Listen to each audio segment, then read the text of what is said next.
Let's try this problem. So if 2a minus b equals 4, what is the value of 16 to the a over 4 to the b? Okay, so first issue I can think of when you're looking at this is, okay, wait a second. I have two variables or two unknowns, okay, and I need two equations to be able to solve, right? Because theoretically, if you knew what a and b were, you could just plug it in, right? And then find out what 16 to the a over 4 to the b is. But it seems at first glance that you don't have enough information. So what I always say is when you think you don't have enough information, see if there's another approach, okay? So immediately, because I see that 4 and 16, okay, are both multiples of 2, okay, I could try to think about a way to do this. Let's think about it. 16 is 2 to the 4th, right? And 4 is 2 squared, okay? So the first thing I'm going to do right away is I'm going to say, okay, so 16 is 2 to the 4th, and 4 is 2 squared, okay?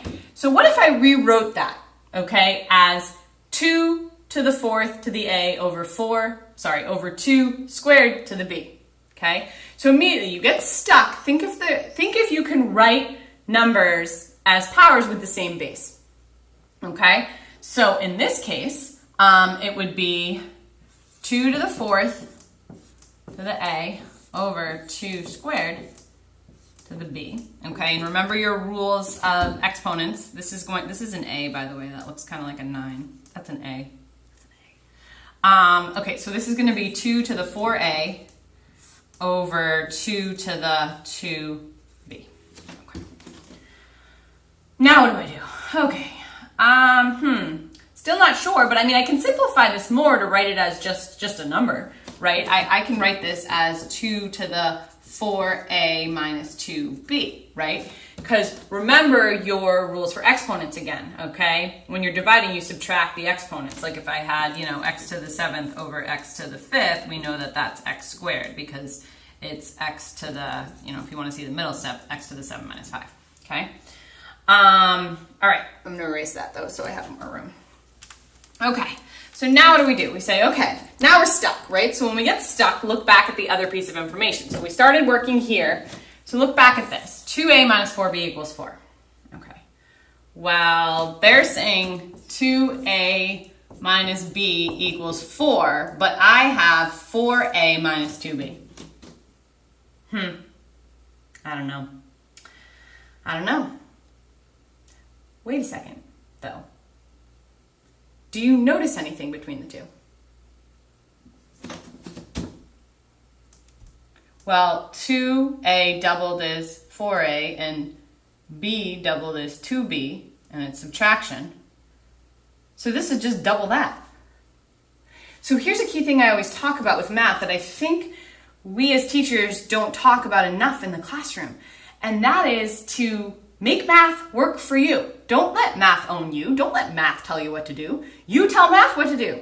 You say, I want this to look like this, so I'm going to do whatever I have to do to make this look like this. Okay, so you say, all right, well, this is just double, so I'm just going to multiply this side by 2.